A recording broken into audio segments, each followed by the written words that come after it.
అందరికీ నమస్కారం. ముందుగా ప్రేక్షకులందరికీ క్రోధినామ సంవత్సర ఉగాది పండుగ శుభాకాంక్షలు. అయితే ఉగాది పండుగ అనగానే మనందరం కూడా ఈ సంవత్సరం మొత్తం మన రాశి ఫలాలు ఎలా ఉన్నాయి, ఈ సంవత్సరంలో మనకి ఆదాయం ఎంత ఉంది, వ్యయం ఎంత ఉంది, ఇవన్నీ కూడా డీటెయిల్డ్ గా తెలుసుకోవాలని చాలా ఇంట్రెస్ట్ గా వెయిట్ చేస్తూ ఉంటాం కదా.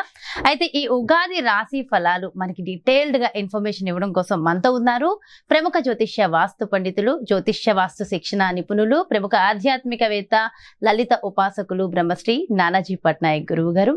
మరి పూర్తి వివరాలు గురువు గారు వాటిలో అడిగి తెలుసుకుందాం. నమస్కారం గురువు. శ్రీమాత్రే నమః. గురువుగారు, మరి క్రోధినామ సంవత్సరంలో మేష రాశి వారికి ఆదాయం, వ్యయం, రాజపూజ్యం, అవమానం ఎలా ఉన్నాయి, పూర్తి వివరాలు డీటెయిల్ గా ఎక్స్ప్లెయిన్. తప్పకుండా అమ్మా. ఫస్ట్ ఆఫ్ ఆల్ ఏంటంటే మనం క్రోధినామ సంవత్సరం అనగానే పంచాంగం తీసుకొని అందులో ఆదాయం ఎలా ఉంది, వ్యయం ఎలా ఉంది, రాజ్యపూజ్యం అంటే మనల్ని మెచ్చుకునే వారి సంఖ్య ఎలా ఉంది, అవమానం అంటే మనం అవమానించబడతామా ఈ సంవత్సరం, ఎక్కువ మంది అవమానించబడతామా, తక్కువ మంది అవమానించబడతామా అని చూస్తుంటాం. అది పంచాంగంలో ఎలా ఇచ్చారు, దీన్ని మనం ఎలా మార్చుకోవచ్చు కూడా. ఇలా ఉంది, ఇలాగే అనుభవించాలనుకుంటే జ్యోతిష్శాస్త్రం అక్కర్లేదు, మనకు గుర్తుపెట్టుకోండి, మార్చుకోవచ్చు కూడా. ఇప్పుడు మనం చూసుకుంటే మేషరాశి వారికి 8 ఆదాయము, 14 వ్యయం ఉంది. 8 ఆదాయం అంటే ఏమిటి అంటే వాళ్ళకు ఒక 8 లక్షలు వస్తుంది అనుకుంటే ప్రతి సంవత్సరం ఆదాయం, ఒక 14 లక్షలు ఖర్చు వస్తుంది అని చెప్తుంది మేషం వారికి.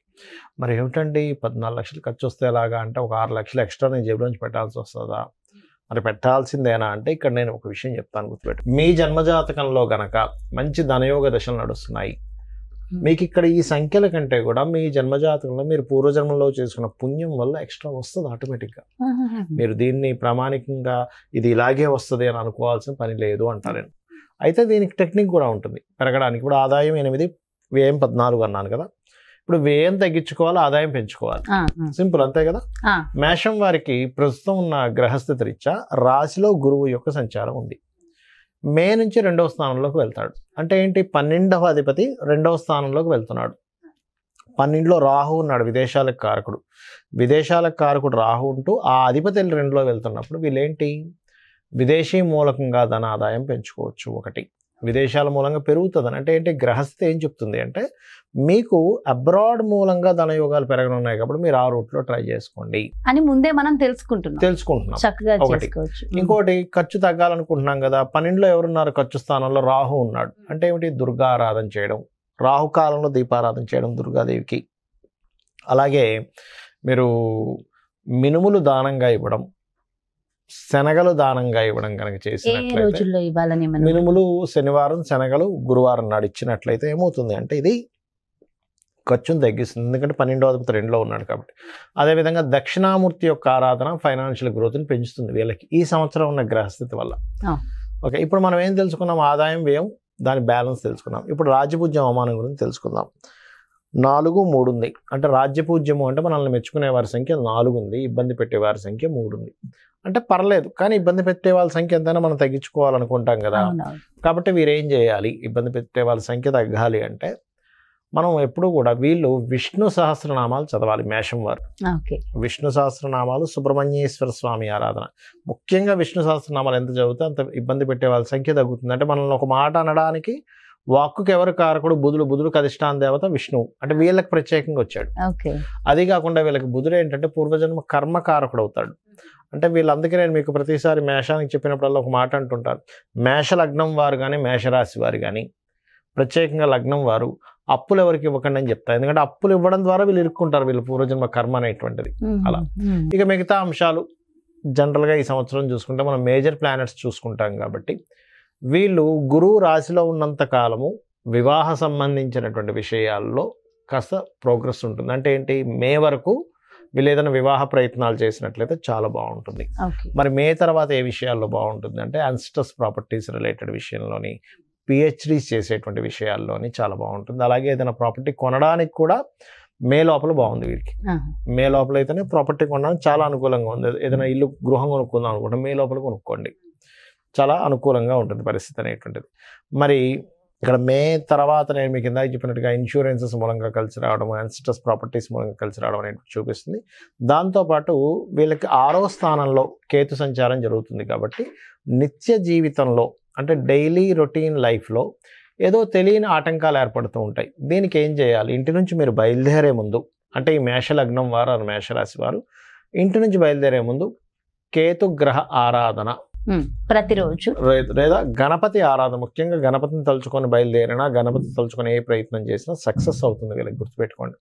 అలాగే 12లో రాహు ఉన్నాడు కూడా విదేశీ యోగం ఉందని చెప్పుకున్నాం. 11లో శని ఉన్నాడు కాబట్టి చేసే పనుల్లో కొంతవరకు సక్సెస్ రేట్ అనేటువంటి మేషరాశి వారికి పెరుగుతుంది, అందులో సందేహం లేదు. అయితే వ్యాపారాల్లో కొంచెం ఏంటంటే శని లాభంలో ఉన్నప్పుడు లాభాలు ఇస్తాడు, వ్యాపార విషయాల్లో కొంచెం స్ట్రెస్ కూడా ఇస్తాడు, no need to worry. So ఫైనల్గా ఏంటంటే ఇక్కడ మనము మరలా వీళ్ళకి ఎప్పుడు వస్తుంది గృహయోగం, ఇప్పుడు మే వరకే తీసుకోమని చెప్పాము. మరలా గురువు వక్రిస్తాడు. ఎప్పుడు వక్రిస్తాడు వీళ్ళకి అని చెప్పి చూసుకున్నట్లయితే వెరీ క్లియర్లీ అక్టోబర్ నుంచి వక్రిస్తాడు. సో అక్టోబర్, నవంబర్, డిసెంబర్, జనవరి, next year middle of the ఫిబ్రవరి వరకు మరలా అక్కడ ఒక 4.5 months యోగం ఇస్తాడు ఇక్కడ. ఓకే. సో ఈ యోగాలు అనేటువంటివి ఉన్నాయి. అలాగే సంతానం గురించి ఈ యొక్క మాసంలో వీళ్ళకి ఎలా ఉంటుంది ఏమిటి అని చెప్పి చూసుకున్నట్లయితే సంతానం ఈ సంవత్సరం సంతానం సంబంధించిన విషయంలో చాలా బాగుందని చెప్పుకోవచ్చు, అందులో ఎటువంటి సందేహం లేదు. ఇక వీళ్ళు నిత్యము చేయవలసినటువంటి దేవత ఆరాధన ఏమిటి అని చెప్పి చూసుకున్నట్లయితే సూర్య నమస్కారాలు ఎక్కువగా చేసుకోవాలి వీరు. చేసుకున్నట్లయితే చాలా బాగుంటుంది.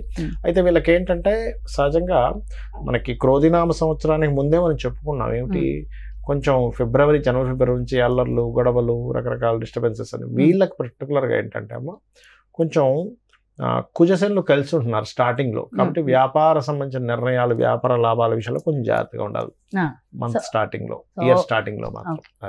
స్టార్టింగ్ లో కొంచెం జాగ్రత్తగా ఉన్నా, ఓవరాల్ గా చాలా బాగుంది అంటున్నారు. చాలా డీటెయిల్ గా మేషరాశి వారికి ఎక్స్ప్లెయిన్ చేశారు గురుగారు. అయితే ప్రపంచ వ్యాప్తంగా, దేశ వ్యాప్తంగా మొత్తం ఎలా ఉండబోతుంది అంటారు ఈ సంవత్సరం? క్రోధినామ సంవత్సరానికి అధిపతి ఎవరు, అంటే ఈ సంవత్సరానికి రాజు ఎవరు అనేటువంటి తీసుకుంటే కుజుడు అవుతాడు. కుజుడు అంటే ఫైటింగ్, గొడవలు, ఉద్యమాలు, యుద్ధాలు, వీటికి కారకుడు అనమాట కుజుడు. అందుకని అటువంటి వాతావరణం కనిపిస్తుంది.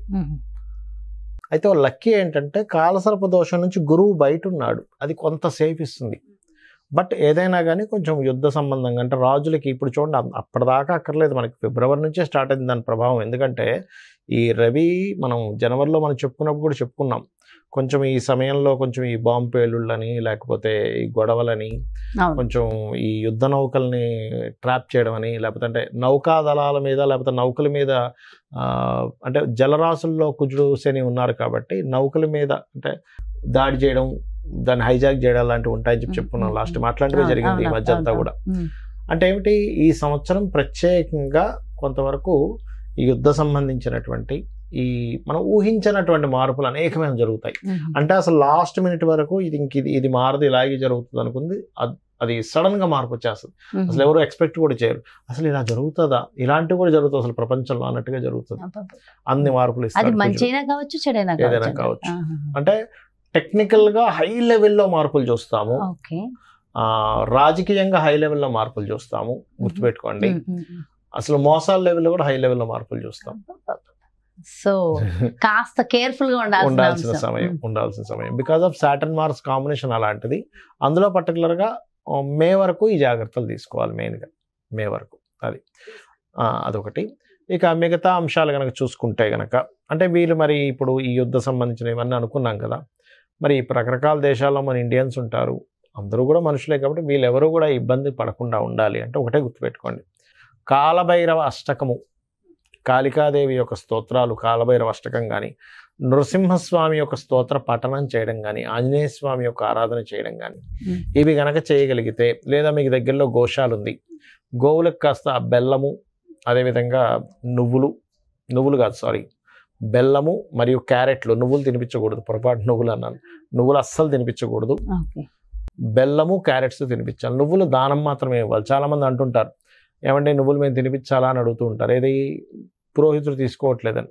ఎందుకంటే అమ్మ అది ఏదైనా మనకి ప్రెగ్నెన్సీతో ఉందనుకోండి, దాని ప్రెగ్నెన్సీ ఇచ్చినవ్వడం వల్ల మరింత దోషం ఏర్పడుతుంది. కాబట్టి ఇది జాగ్రత్త తీసుకోవాలి.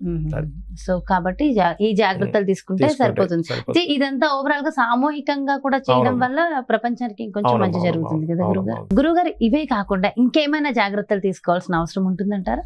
జాగ్రత్తలు అంటే ఏం లేదమ్మా, ఒకటి గుర్తుపెట్టుకోండి, నేను చెప్పేది ఒకటే, మనకి ఎప్పుడైనా సరే గ్రహస్థితిలో ఎలాగున్నా Hmm. అంటే మన జాతకం ఎలా ఉంది, వాస్తు ఎలా ఉంది, ఇవన్నీ ఎలాగున్నా నేను చెప్పేది ఒకటే, అమ్మవారిని గనక మనం ఆశ్రయించినట్లయితే ఇవన్నీ కూడా పక్కకు పోతాయి. ఆ, అయితే మరి ఈ శాస్త్రం ఎందుకు ఇచ్చింది అమ్మవారు?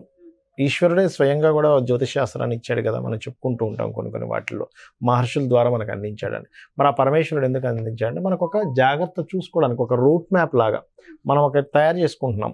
ఏది, ఏ రూట్లో ఎక్కడ ట్రాఫిక్ ఉంది, ఎక్కడ ఏది ఉంది అన్ని తెలుసుకుంటున్నాం కదా మనం. తెలుసుకుని దాన్ని బట్టి మనం దాన్ని బట్టి వెళ్తాం. వెళ్తున్నాం కదా. అలాగే మనకు భగవంతుడే ఈ యొక్క జ్యోతిష్ శాస్త్రాన్ని అందించాడు. దీనివల్ల ఏమిటి, మనం మన జన్మజాతకం కూడా చూసుకోవాలి. అంటే మన జన్మజాతకంలో లగ్నబలం ఎలా ఉంది, ధనం ఏ మార్గంలో వెళ్తే మనకు ధనం సంపాదిస్తాము, ఏ రకంగా ప్రయత్నిస్తే మన ప్రయత్నాలు సఫలీకృతం అవుతాయి, ఏ దిశలో ఉంటే మనకి బాగుంటుంది, సంతాన అభివృద్ధి ఎందుకు అవ్వట్లేదు, వివాహం ఎందుకు అవ్వట్లేదు, మన జన్మజాతకంలో ఉంటుంది. అంటే ఏ సమయంలో వివాహం చేసుకుంటే బాగుంటుంది, అదేవిధంగా మనకి ఏ వృత్తుల్లో బాగుంటుంది, ఏ వ్యాపారాల్లో బాగుంటుంది, ఎందులో ఎప్పుడు ఇన్వెస్ట్మెంట్ చేస్తే మంచిది, ఎప్పుడు ఇన్వెస్ట్మెంట్ చేయకూడదు అనేటువంటి అన్ని విషయాలు ఉంటాయి. మీకు అనిపిస్తుంది మరి ఇవి అన్నీ మన జన్మజాతకంలో ఉంటాయి, మనం మరి ఈ గోచార ఫలితాలు ఇవన్నీ ఎందుకు చెప్పుకుంటున్నాం అంటే ఒకటే గుర్తుపెట్టుకోండి అమ్మా. ఇప్పుడు మీరు షూటింగ్కి వచ్చారు కదా, నార్మల్గా మీ ఇంటి నుంచి ఇక్కడ 40 నిమిషాలు అనుకోండి కార్లో రావడానికి, అదే ట్రాఫిక్ జామ్ అయితే 1.5 hours కూడా పెట్టేస్తుంది కదా. అంటే ఏమిటి, గంటలోనో 40 నిమిషాల్లోనో వస్తాననేది మీరు ఏం చెప్తారు, గంటన్నర పడుతుందండి అంటారు. అంటే మీ కారు, మీరు మీ మీ మీ డ్రైవర్ కానివ్వండి, మీరు ఓన్గా డ్రైవ్ చేసుకున్నా మీ కారు అదే రోడ్డు అయినా కూడా మరి ట్రాఫిక్ ఉన్నప్పుడేమో ఎక్కువ టైం పడుతుంది, ట్రాఫిక్ లేనప్పుడు 1/2 hourలో రాగలుగుతున్నారు. అంటే దాని అర్థం ఏమిటి, సమయం బయట ఉండే వాతావరణం కూడా మనకు సహకరిస్తేనే మనం సమయానికి వెళ్ళగలం. అలాగే గోచారం అనేటువంటిది ఏంటంటే ఇప్పుడున్న గ్రహస్థితి, ఇప్పుడుండే గ్రహస్థితి ఏ విధంగా ఉంది, పరిస్థితులు ఎలా ఉన్నాయి అనేది చెప్పేదే గోచారం. సో ఈ సంవత్సరం ఈ విషయాలు ఇలా ఉంది కాబట్టి నువ్వు ఈ రెమెడీ చేసుకో, నీ జన్మజాతకం కూడా చూసుకో, ఈ రెండు కలుపుకో. జ్యోతిష్య పండితులు ఉన్నదే అందుకు. ఇంకోటి ఏంటి, నేను ఒకటే చెప్తా, నా జాతకం ఎలా ఉంది, నా దశ ఎలా ఉంది, పాడైపోయింది ఏం పెట్టుకోకండి, అమ్మవారిని నమ్ముకోండి, అమ్మవారు అంతా దారి చూపిస్తుంది మనకి. ఎలా ఉన్నా జాతకం ఎలా ఉన్నప్పటికీ ఎలా ఉన్నా అమ్మవారు చూపిస్తుంది. ప్రధానం అంటారు. అమ్మని చేయి పట్టుకుంటే తిండి కొదవ ఎలా ఉండదో, అమ్మవారిని పట్టుకుంటే వాడికి దేనికి కొదవ ఉండదు. ఎంతో చక్కగా చెప్పారు గురువుగారు. అంటే ఎంతో ఒక ధైర్యం, ఒక మోటివేషన్ అంతే కదా. అమ్మని పట్టుకున్న వాడికి తిండి కొదవ ఉంటుందా, ఏమి ఉండదు, అమ్మాయి చూసుకుంటుందండి. అలాంటిది అమ్మవారిని పట్టుకుంటే దేనికి కొదవ ఉంటుంది చెప్పండి. ఎంతో చక్కగా, ఎంతో చక్కటి ధైర్యాన్ని, స్థైర్యాన్ని అందించారు. థ్యాంక్ యూ సో మచ్ గురువు గారు. నమస్కారం. శ్రీమాత్రే నమః.